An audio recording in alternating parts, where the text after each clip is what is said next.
This is my experience with the Pixel 8 after about 13 to 14 months of use. I purchased this phone last November of 2023 during a promotion for about $460. I did not pay the full price of $699. There are a lot of deals on this phone right now. You can get it for as cheap as $399 on Target. It was also on sale on Amazon for the same price a few days ago.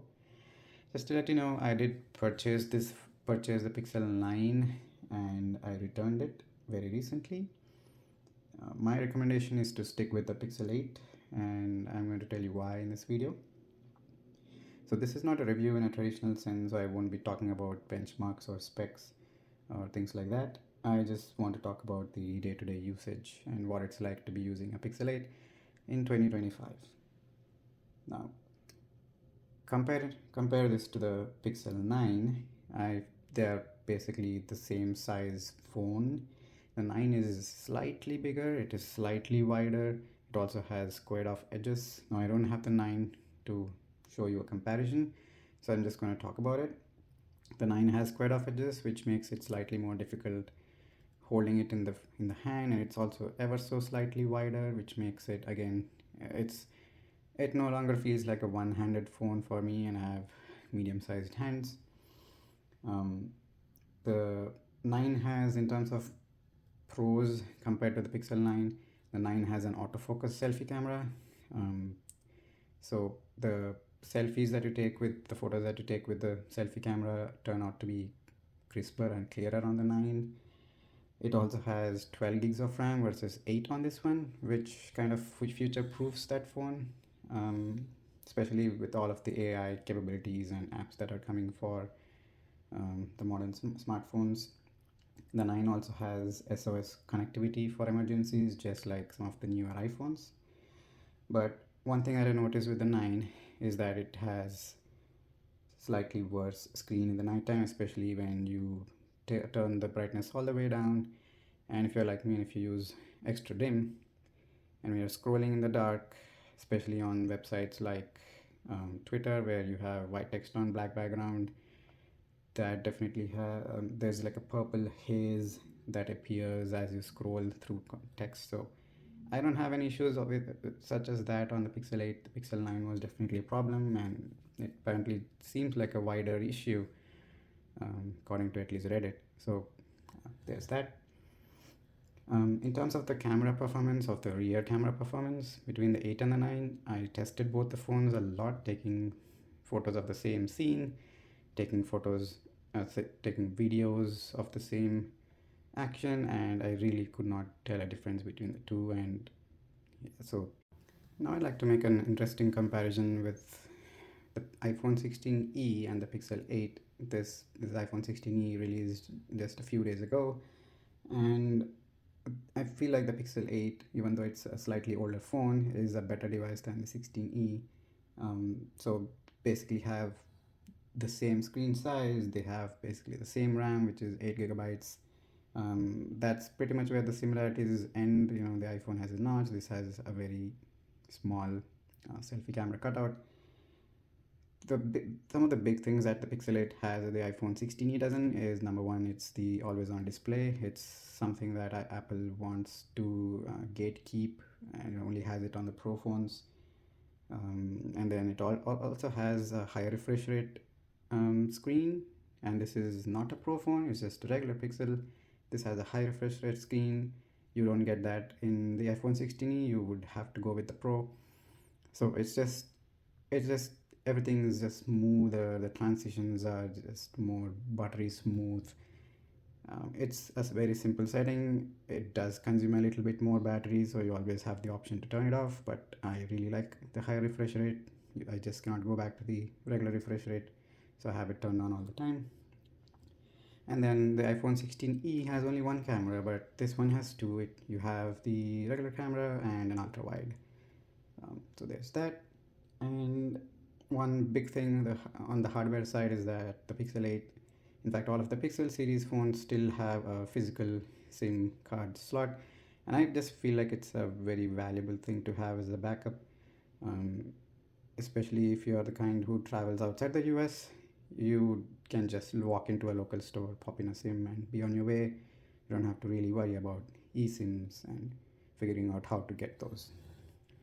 The last thing is a personal preference. I just personally prefer having an Android phone versus an iOS phone.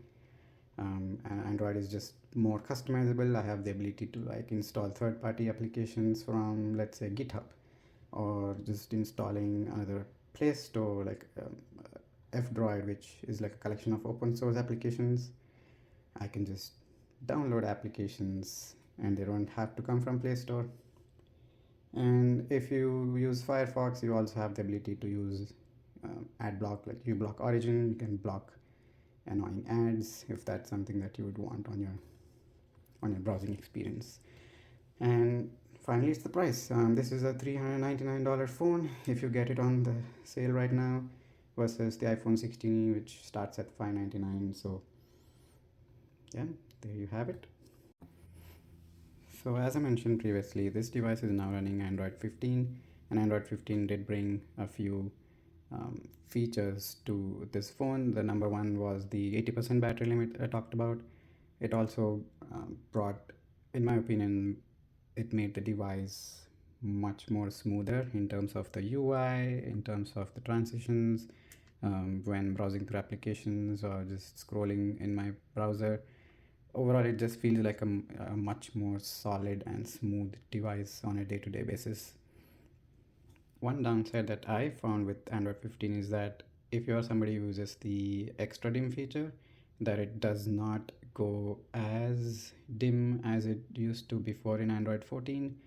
I'm guessing this is partly because of how the newer screens on the Pixel 9s and 9 Pros are. They perform worse when you go dim.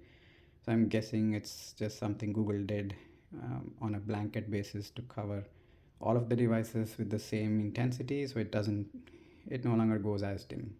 I was able to use a third-party application to force it to go dimmer. So if that's something that you're interested in, let me know. I can tell you what I did in the comments. Let's talk about some minor issues with the phone. The first thing I would say is the battery life. If you're coming from a top tier Qualcomm Snapdragon device like a Samsung S series phone or an iPhone Plus series phone, you would probably find the battery life to be not that great on the Pixel 8. It's the Tensor G3 CPU. The processor is not that power efficient. So you will find that you'd have to charge the device more often than not. With the new 80% limit, it's harder to find out what your screen on time is, but in my experience, the screen on time has been somewhere between 3.5 to 4.5 to 5 hours, depending on what I'm doing that day. If it's like heavy photos and videos, or if it's just more casual browsing. But yes, the battery life is okay. The other thing is that this has an optical fingerprint sensor, so it does shine a bright light to read your fingerprint. So if you are using this in the dark, you might find it a little uncomfortable when it flashes in your face. But when it comes to the speed itself, I had no problem with it. I even have a screen protector on, and I do not have the fingerprint sensitivity turned on. As you can see, it's turned off, but my fingerprints work just fine. I've had no issues with the device unlocking or the speed at which it unlocks, so no issues there. But just to let you know, it's an optical fingerprint sensor, so it will be slower than an ultrasonic one if you're used to those. And in terms of the charging speed, it's decent. It has a 27-watt charging speed. It's not super quick, but it's not slow either. The phone does not come with a charger in the box, so I have an Anker charger, and I also have one from Best Buy that I have right here.